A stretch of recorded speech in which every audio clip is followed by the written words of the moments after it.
Good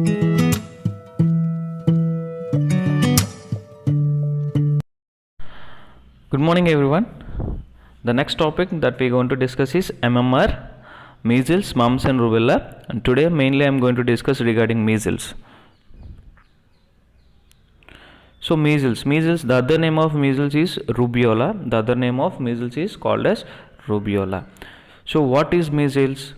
It is an acute and highly infectious disease which is caused in the childhood.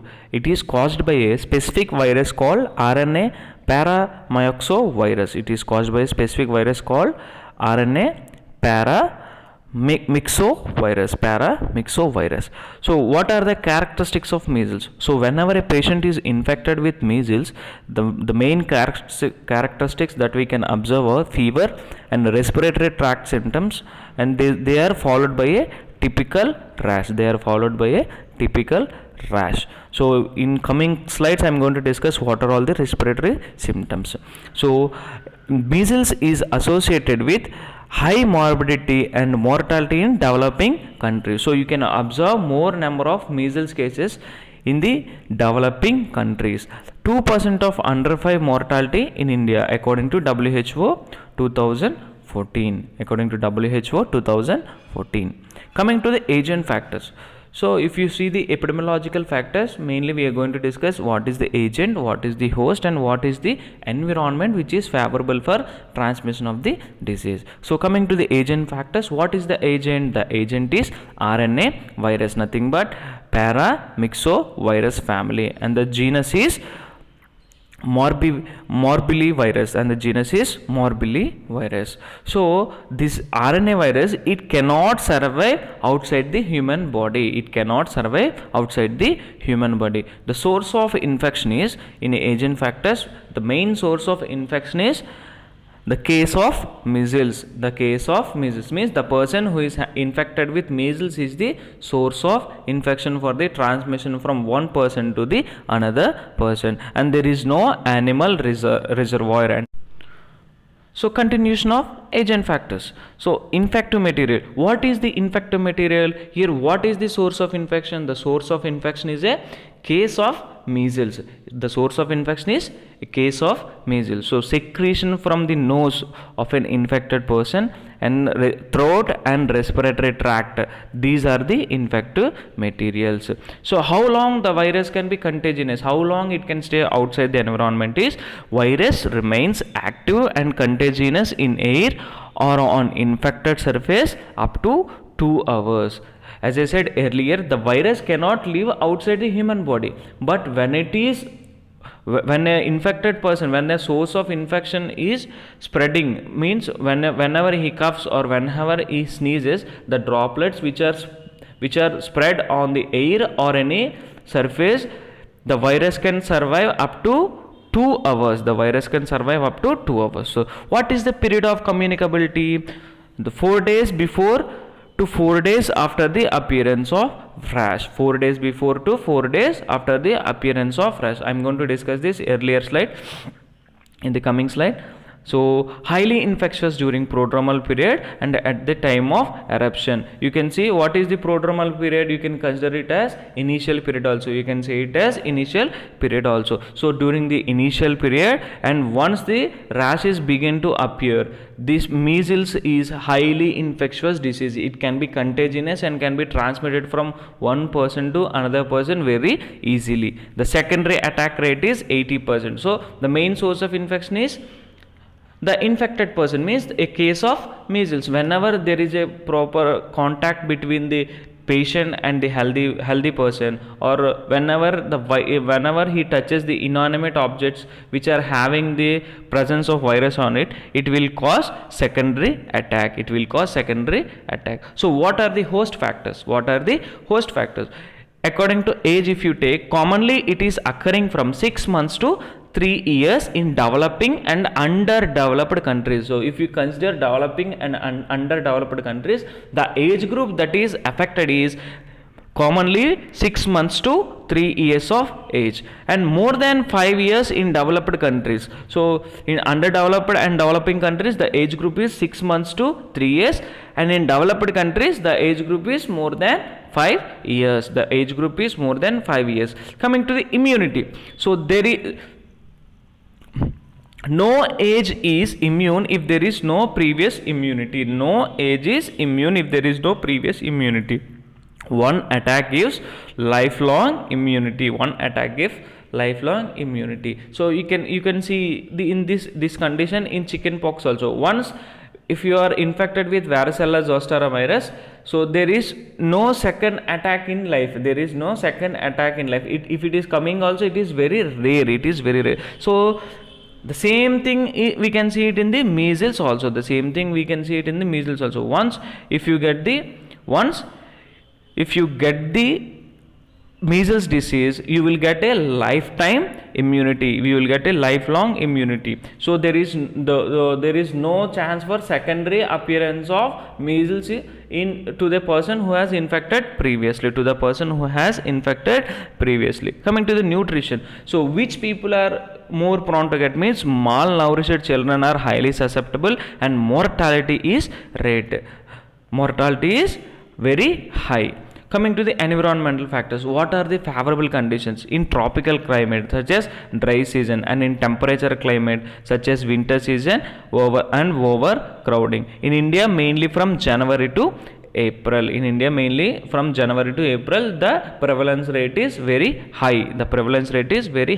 Coming to the transmission, I said earlier how it is being transmitted. It is an droplet infection, and through droplet nuclei the disease is being transmitted from one person to another person. And what is the portal of entry and exit means? Respiratory tract. The virus enters through respiratory tract, and the virus exit through respiratory tract.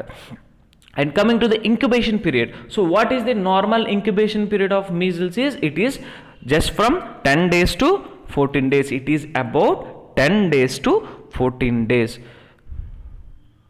So what are the clinical features of measles? So mainly the clinical features are taken into three types: prodromal stage, eruptive stage, and post-measles stage. Prodromal stage, eruptive stage, and post-measles stage. You can see it in the picture.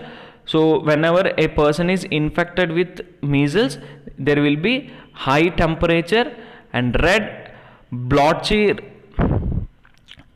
and blotchy rash.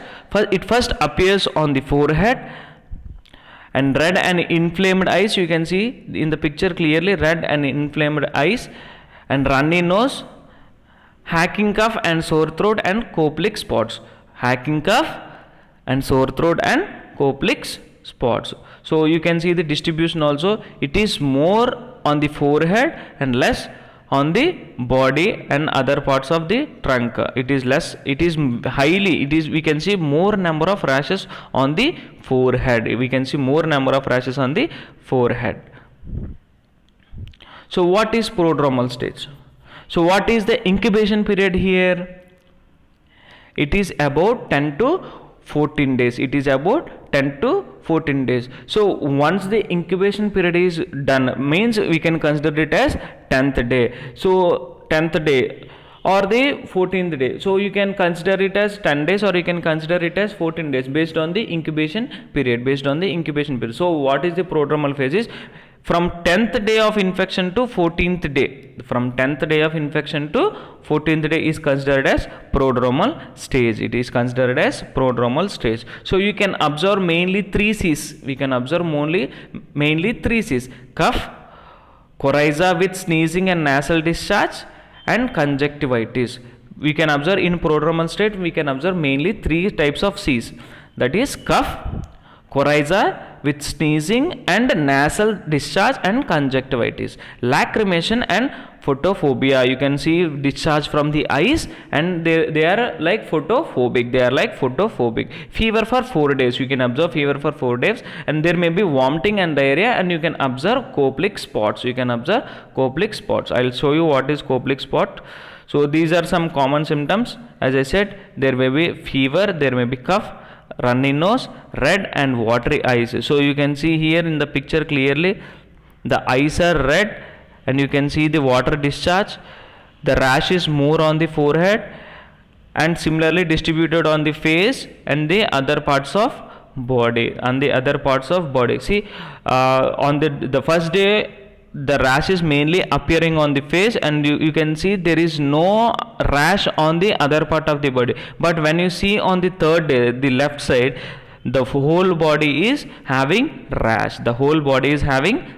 So this is how the measles symptoms will look like. Coming to Koplik spot. So it is a pathogenic sign. 1 to 2 days before the appearance of spot, we can see this Koplik spot before the 1 to 2 days of appearance of rash. Small bluish white spots over a red base. You can observe the small and bluish white spots over the red base. Mainly they are present on the buccal mucosa. Opposite to second lower molars. They are present opposite to the first and second lower molars. I will show you in the picture. So see, you can see the Koplik spot. Those red spots that which you can observe are called as Koplik spots. They are small, bluish in color, and you can observe how red they are. You can observe the red base. So you can see this. These are some pictures of Koplik spots. So coming to the eruptive stage. Dusky red, generalized maculopapular and erythematous rash can be seen in the eruptive stage. Dusky red, generalized maculopapular and erythematous rash can be seen in the eruptive stage. Begins behind the ear and rapidly spreads to face, neck and extends down the body within 2 to 3 days. So where the first rash is appearing means the first rash is appeared behind the ears, After that it is rapidly spreading to the face, mainly on the forehead, followed by the cheeks, and thereafter it is going to the neck and extends down the body within 2 to 3 days. In the absence of complication, the rash and fever disappears in 3 to 4 days. So if there is no further complication, you can observe the rash and the fever, both they will disappear within 3 to 4 days. And rash fades in order of appearance. So how the rash has entered the body, in the same way it fades away. So you can see the clinical course of measles here. So incubation period, it is about 7 to 18 days. So 18 days before the rash. Exposure happened the earliest 18 days before the rash. So you can see by this point. So the patient is exposed to a measles patient. It can be before 18 days. So what happened during this period? The organism has entered the body and it had developed to the position where it can infect the healthy person. You can see prodrome stage. 4 days before rash is appearing. So so the average days of incubation period is 10 days. So the period from 10th day to 14th day of infection is considered as prodrome phase. So this prodrome phase will last for 4 days. It is the probable start of infectious. Means during this time the person alone is highly contagious and he can infect the other healthy human being. So you can see the rash after the incubation period and prodrome phase has entered. So after 4 days there is appearance of rash, and the rash will last for 4 to 8 days. Mainly 4 days after the rash, it is the probable end of infections. So once the rash has appeared, it will stay for 4 days and it will end. The disease will end.